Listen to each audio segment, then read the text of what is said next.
Bonjour. Alors, ça fait 3 fois que je tourne ce début de vidéo. J'avais même commencé le tuto, mais j'avais oublié d'appuyer sur le bouton enregistrer. Donc je le refais. Voilà, donc aujourd'hui, nouvelle vidéo, nouveau tuto, mini tuto, mini atelier sur comment transformer votre photo en photo polygonisée. Par exemple, je vais vous montrer comment transformer sa photo de tronche. Par exemple, voilà la mienne. Donc de base, cette photo, elle était comme ça. C'est très simple, il vous suffit d'un ordinateur, d'une souris et du logiciel de dessin vectoriel Inkscape. Donc c'est un logiciel gratuit, vous n'avez qu'à le télécharger sur Google. Donc on tape Ink comme de l'encre, Scape comme j'imagine s'échapper avec l'encre, dessiner en toute liberté. Oh, c'est beau. Donc on clique, on peut télécharger donc current version. C'est un logiciel en open source, il est constamment mis à jour. Vous pouvez cliquer, donc si vous avez un Mac, vous pouvez avoir la version Mac, sinon la version Windows, la version Linux. Et donc quand vous allez sur l'onglet Windows, alors j'ai la fibre pourtant.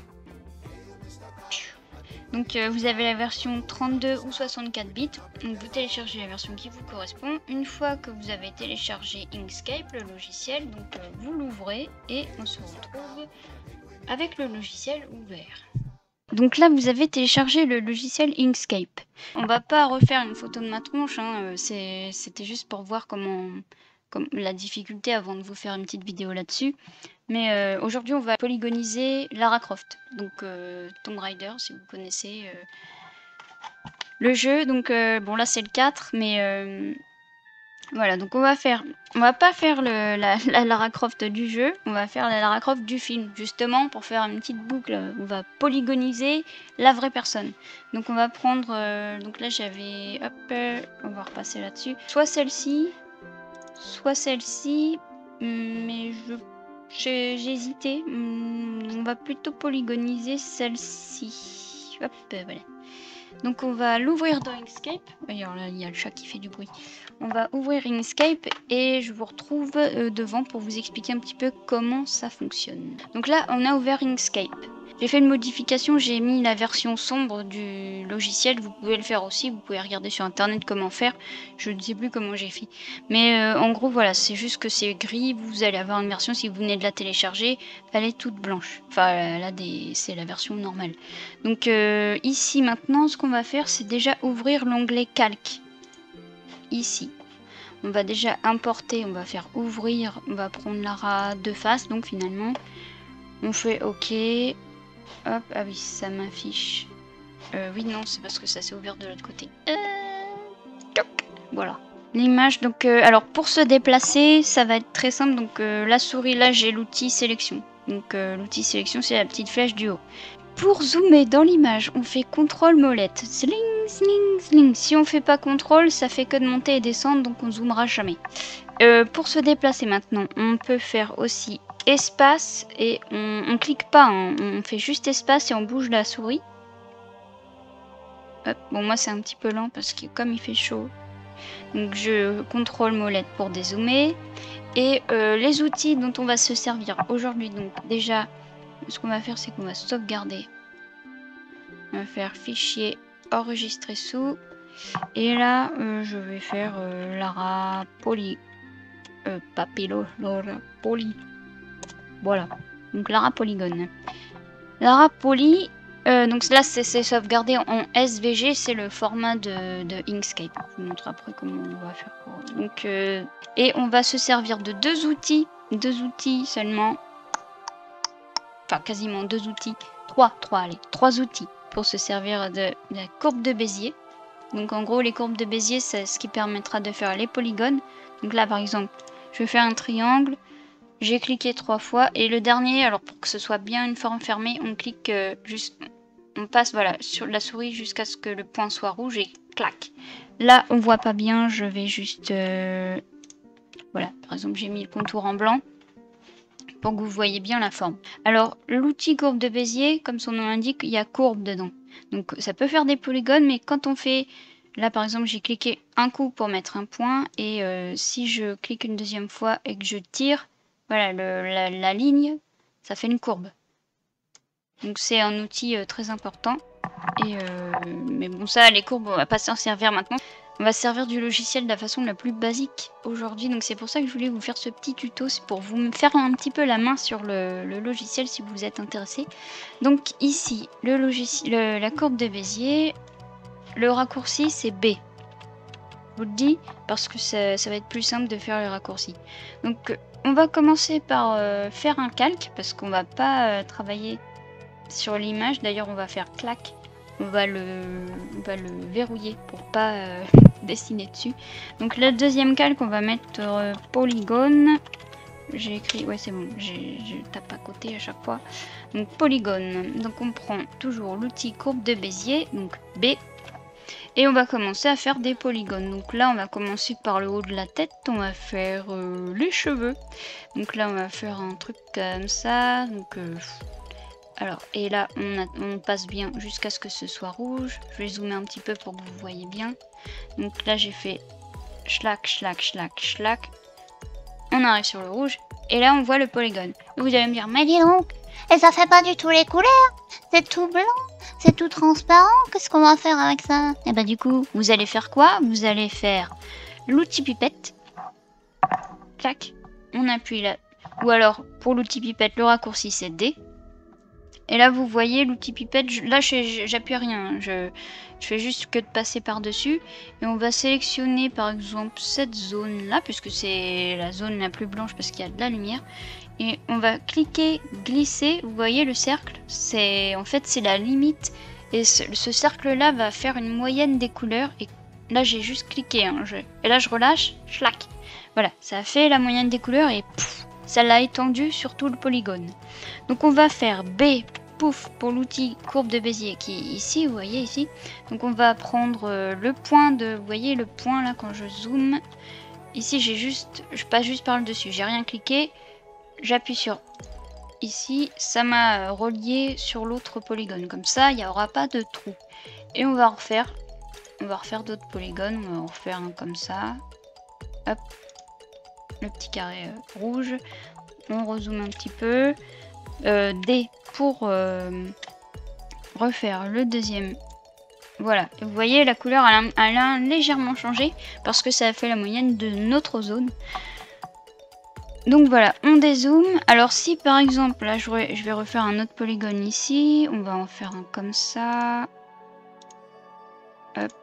Si par exemple par erreur vous avez cliqué à côté et le polygone n'est plus sélectionné, si vous faites l'outil pipette et que vous essayez de remplir, bah ça marche plus parce que c'est plus dans le polygone, c'est plus sélectionné. Donc c'est pas grave, hein, vous inquiétez pas, il y a juste à faire S, c'est pour sélectionner, ou alors vous cliquez sur l'outil sélection et vous cliquez hop, sur le polygone. Maintenant il y a le petit carré, donc il est bien sélectionné.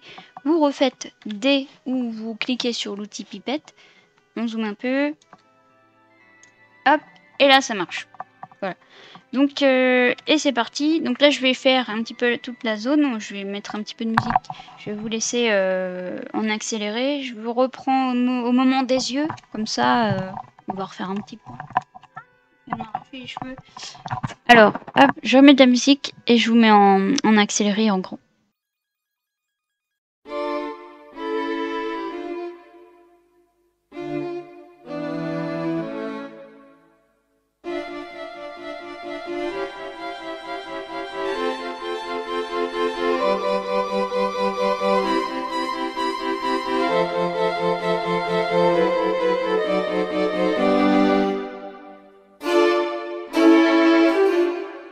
Vous pouvez faire un truc symétrique, hein. Vous pouvez faire ce que vous voulez d'ailleurs. Moi je fais des polygones, là je le fais un petit peu au feeling j'allais dire. Mais c'est justement ça donne un côté plus dynamique que si c'était symétrique ou alors bien organisé justement. Ce que je voulais dire aussi c'est que c'est marrant parce que en repolygonisant Lara Croft, on a vraiment l'impression de voir le jeu. On verra à la fin mais j'espère que ça va bien donner un truc marrant. Bon bref, j'y retourne. Allez.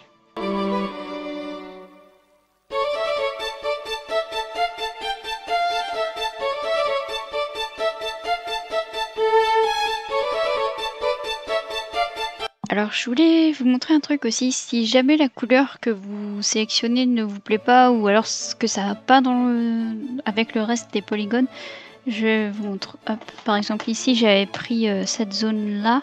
Si vous voulez que ce soit un peu plus foncé, bah vous prenez la zone un peu plus foncée et voilà. Ou entre les deux. Mais si jamais il y en a un qui sort du lot, vous pouvez quand même changer ou vous annuler la couleur et hop. Et oui, c'était pour ça que je voulais vous reprendre au moment des yeux. Parce que là, vous avez vu, j'ai fait la pupille et l'éclat. Et justement, pour la pupille, hop, je vais aller sur l'outil sélection. Donc là, vous voyez que ça a recouvert les deux autres. C'est simplement qu'en fait, l'objet, donc ça, on va dire que ça, c'est ce qui est sectionné, ça fait un objet. Et ben, il va falloir le mettre en dernier, enfin à l'arrière-plan. Donc on va sélectionner ici, descendre la sélection à l'arrière-plan et paf, voilà, ça s'est mis derrière l'iris et le reflet.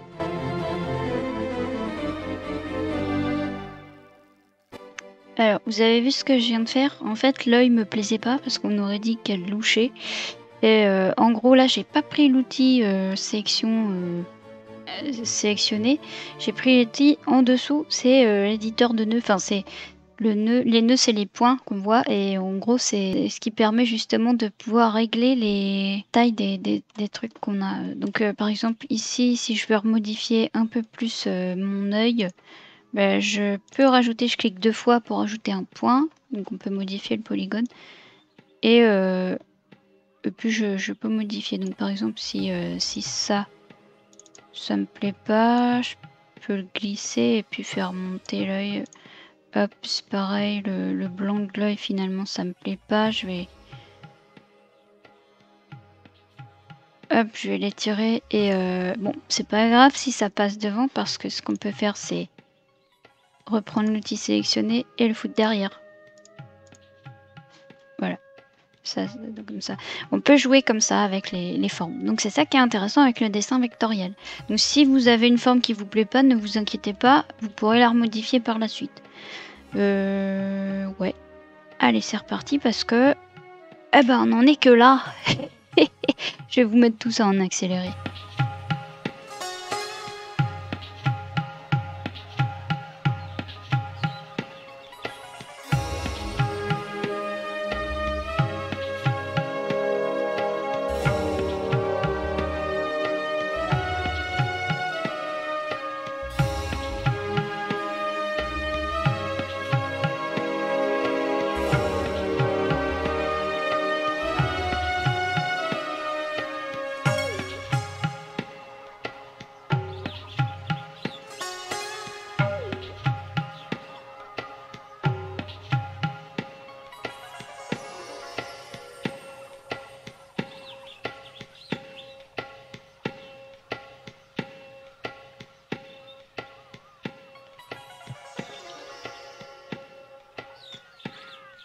Je meurs. Voilà. Il fait chaud.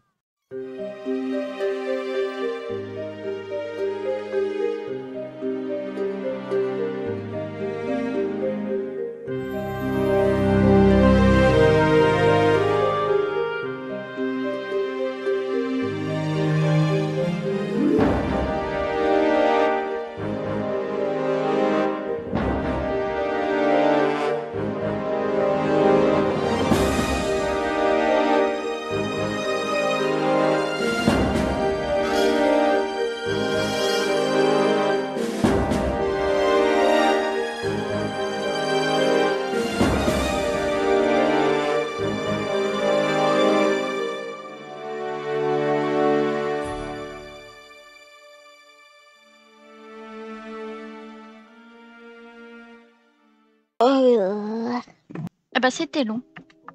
Mais ça rend bien, je trouve. Alors là, on a le grillage, hein, ça fait une sorte de mosaïque. Et il fait de plus en plus chaud. Pourtant, il y a le ventilo. Il y a le chat qui s'étale de plus en plus. Je crois qu'il va faire 1m50 ce soir. Donc voilà, là j'ai enlevé la vraie image. Hein. Elle est en dessous. Donc si je fais CTRL A, quand je sélectionne tout, que j'appuie sur Mage et que j'appuie sur hop, la petite croix, paf, il n'y a plus les petits traits.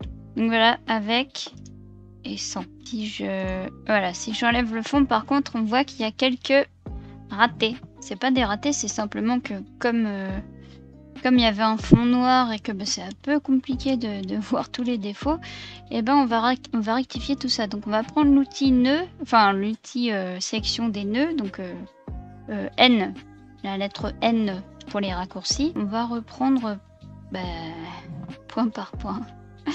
Donc c'était fini pour la... Mais arrête! C'était fini pour la mise en place, j'allais dire, de tous les polygones, mais maintenant, on va nettoyer tout ça. Donc là, on va sélectionner celui-là, et on voit qu'ici, ça, on va faire à l'anglaise, hein, ça ne fit pas avec le reste. Donc là, j'ai rajouté un nœud, et paf, on l'a fait se regrouper avec les autres. Donc pour vous remontrer en plus gros plan, voilà, j'ai rajouté un point, ici, et je colle sur les autres points. Donc c'est ce qu'on va faire à peu près. On va coller tous les polygones ensemble. C'est long comme processus, mais par contre, je trouve ça apaisant. Après, si on a passé une bonne journée de merde, une belle journée bien chiante, on fait un petit polygone et on se sent mieux. Je fais entrer pour me déplacer, il y a ça colle. Enfin, là, j'appuie plus sur... j'appuie une seule fois sur entrée et après, si ça colle comme ça, ne vous énervez pas. Lâche-moi! Faut juste appuyer sur entrée. Ça marche. Je parle par expérience. Je suis quelqu'un de très calme. Pourtant. Donc ici, ça va à peu près, ça va à peu près, ça va à peu près. Je crois que ça me va. Et après, on peut rajouter un fond, par exemple. On va faire un carré. Voilà, c'est ce que je disais tout à l'heure. On peut aussi déplacer les calques pour éviter de les mettre les uns au-dessus des autres. Donc là, par exemple, hop, voilà, je l'ai placé derrière. On a cette couleur est affreuse, ça fait très mal aux yeux. Et puis on va faire un petit dégradé. Donc hop.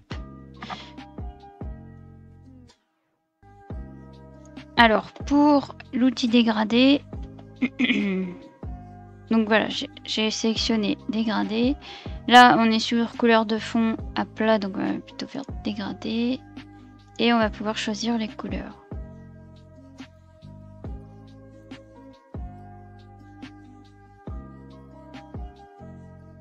Voilà, donc je vais faire un truc très important. Je vais faire CTRL A, tous les polygones.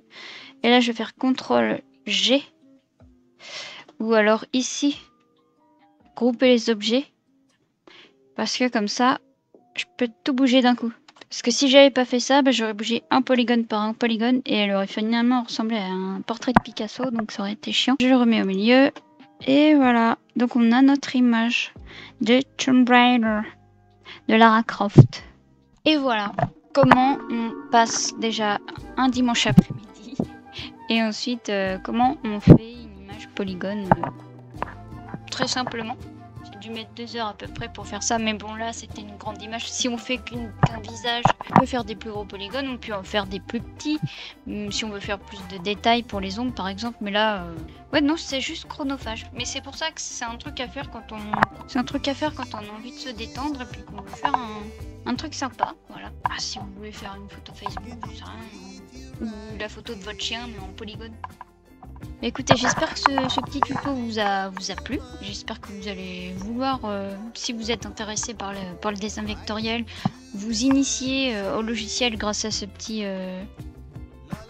début, on va dire. Il y a des logiciels qui font les trucs eux-mêmes. Hein. Vous pouvez faire une photo polygonisée en cliquant sur un bouton, paf, c'est fait. Mais au moins ça vous fait la main sur le logiciel et puis... c'est intéressant à faire, ça passe le temps et c'est relaxant. Mais écoutez, je vous souhaite une très bonne fin de journée. Et moi je vais aller manger une glace à Mr Freeze parce que... J'en peux plus, je vais prendre une douche. Allez, salut!